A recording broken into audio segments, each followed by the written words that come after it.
Our gospel today comes from the book of John, chapters 14, verses 1 through 14. Jesus is the way, the truth, and the life.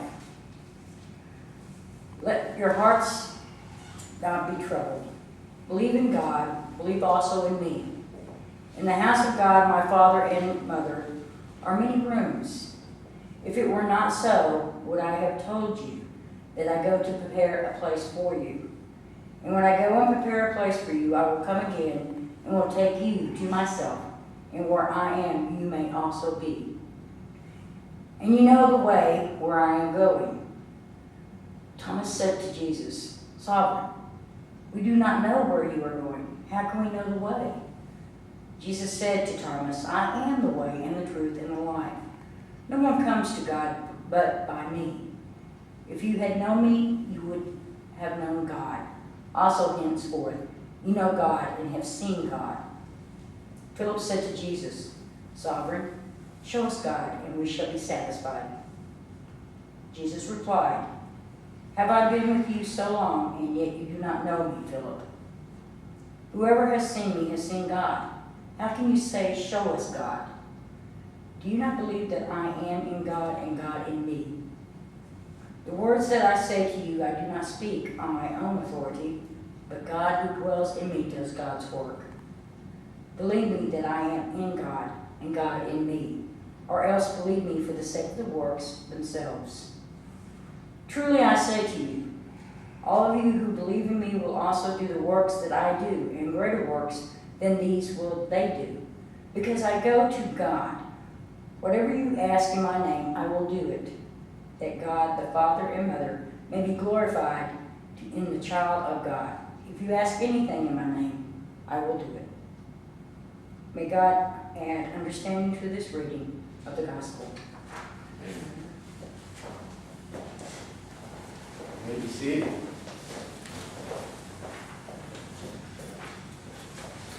Good morning and happy Mother's Day from me to everyone. Would you join me in prayer? God, once again, I come to you as a servant, as a tool, offering myself to do your work. I give you thanks and praise for your guidance. I pray that you open my ears and my heart, my very spirit, anoint my lips and my tongue so the words I speak today would be your words and not my own. I pray that you open all of our hearts, all of our spirits, so that we would each one hear the message you would have us hear on this day, on this wonderful day in our lives. We give you thanks and praise. In the name of your Son, Jesus the Christ, we pray. Amen. Today we celebrate motherhood. We remember and we lift up our own mothers and others that have nurtured and helped raise us. People who have helped us to get to where we are today on our journeys. Being a mother is not easy. I cannot even imagine. Hey, a lot of you will understand that, especially the men. Imagine carrying a baby in my body or giving birth. I've seen some of the videos.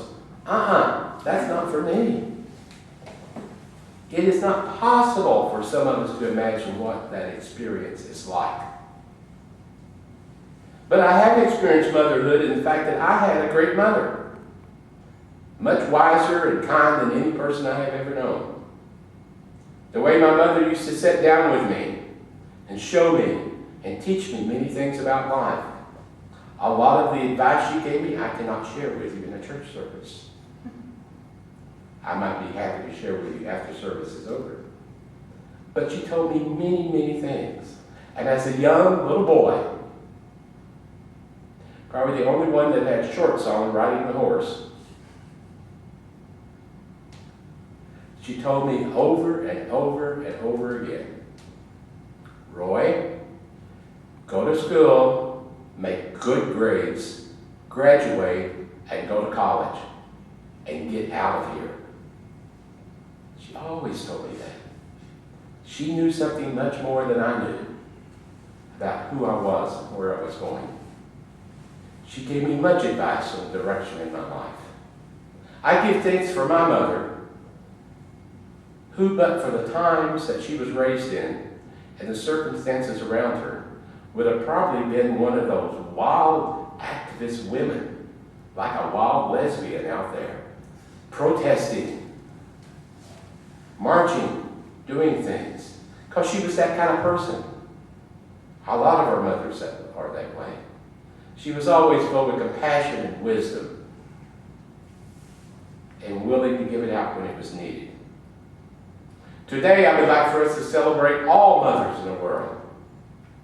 Grandmothers, great-grandmothers, daughters, those that have already lived their lives and those that are still living. Mothers of all types. Those who have actually given birth and those that have adopted others to nurture and to raise.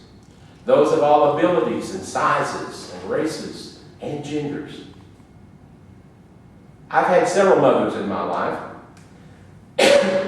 People who have entered my journey, entered into my journey and given me advice and guidance and wisdom as much as they had to give.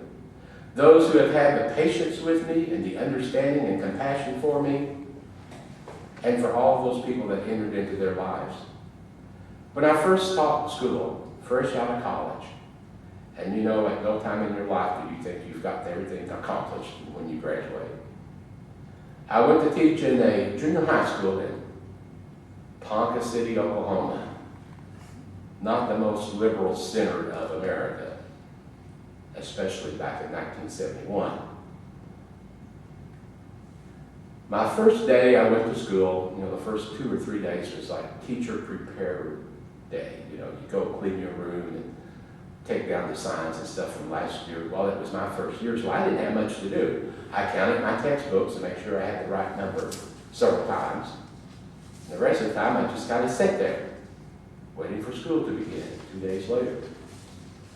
In my doorway appeared a woman, taller than Mark.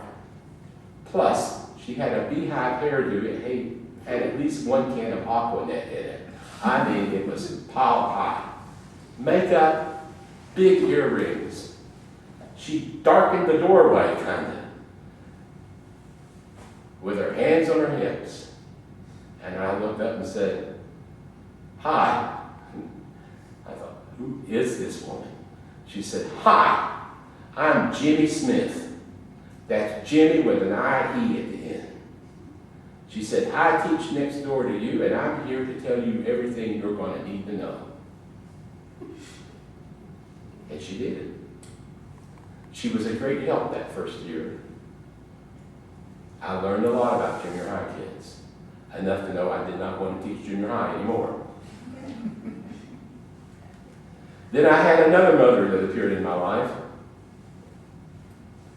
His name was Basil Breckenridge, from Palm Beach, West Palm Beach. He would not want me to say Palm Beach because that's where you know who lives. Who was a pianist at the church in West Palm Beach that I went down to pastor as an interim. Basil took me under his wing right away. We hung around together, we ran around together. He was retired, an African American with pure white hair, long. He had to roll it every night. Those great big old rollers that I guess he still uses them. He rolled his hair every night so that it had that beautiful wave to it. But he always gave me good advice. Sometimes more than I wanted to hear. I've even been known to say to him, "I got one, Mama, I don't need another one." And he would laugh and go ahead and tell me what he was going to tell me. Sometimes he would look at me and say, "If you don't stop that, I'm going to smack you." Basil's playing the piano and singing in heaven now. But he had an impact on my life like Jimmy Smith did. All the way back to 1971. That was before time started. I remember those people because they were like mothers to me. Because, to put it in simple terms, they liked me. And it's always nice to know that someone likes you. and loves you and wants the best for you, just like a mother. Not all mothers are perfect, by the way. I know some that just didn't seem to be good mothers. Let us face reality. Some people have had mothers that did things to them that did not necessarily seem good. Not all mothers make good decisions. And I ask you the question, do any of you all always make good decisions? No. Haven't we all made mistakes in our lives? Haven't we all given out advice at the wrong time to the wrong people? Not all mothers want to be mothers. Some people just don't have the abilities or the calling. And I use the word calling because I think giving birth to a child is a calling. And it should be a choice that each person makes. Some have become mothers not by their own choice. And they've done the best they can. But I believe that all who have given birth to another human have made decisions that they thought was correct, that they thought were the right ones for their child. Some give their children away for adoption. Some abandon them because they know that they don't have any other choice for the welfare of their child. That must be a hard decision to make. To take your baby to the fire station and leave it. Because you don't know what else to do. And sometimes we might judge those people, but we shouldn't. Because I think that they're doing the best that they know what to do. Some people give birth and they know they're not able to provide. And they really want their offspring to have a better life than they had, in a different circumstance maybe than what they were raised. Some only have an experience that has not been good. And they really don't want to pass that on to somebody else. So they're willing to give up their child. Those people we should also pray for, as much as the praises we give for our good mothers. We cannot ever know the heart or intentions of mothers who sometimes do not seem like they've made good decisions on their journeys. We will probably never know. We should never judge their hearts or their intentions. But I do believe that motherhood is sacred. Giving birth is a sacred experience. From the gospel reading today, Philip said to Jesus, "Sovereign, show us God, and we shall be satisfied." And Jesus replied, "Whoever has seen me has seen God." I think whoever has given birth has seen God. They've experienced God in their lives. That miracle,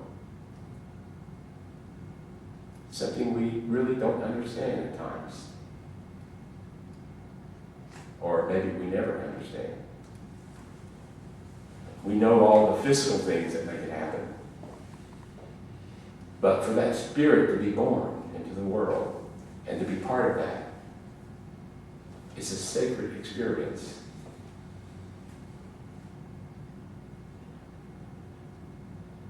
I'm going to end my sermon today with a prayer. I would ask that you would listen carefully and pray with me as I read this prayer, because I took a long time writing it out. O eternal God, the Alpha and the Omega, who in creating humanity in your own likeness became our first mother, we rejoice today in all of our ancestors who have passed to us the chain of life, especially those who have nursed us when we were sick, those who have cared for us in the absence of our own mothers, and all who have nourished us spiritually with their wisdom and their faith. We rejoice today with all of our family in the ties that bind us in the family of faith in the church, where they be near or far. We are grateful for the chain of life that links us to the apostles and all of your creation. Grant that we may be strong in both parental and maternal virtues, however we may define them. Who can completely explain how you have made each of us in your image, and how you are restoring that image through us by the saving Christ and the healing Spirit that you've given us? Draw us, your children, together in worship and unity, that we may have peace, that crime may decrease, that bloodshed may end, that war may be no more, and that no mother of any type may be called upon to give their children to die for country or government. Bless all of us that we may exercise the guidance that we seek from you, and be honest with others and each. Be honest with ourselves and each other regarding our limitations. O God of creation, hasten the day when all peoples of all races and nationalities become one in spirit with you and with each other. It's in the name of Jesus Christ we all pray and work together, giving you all the glory and praise. Amen and amen. Amen.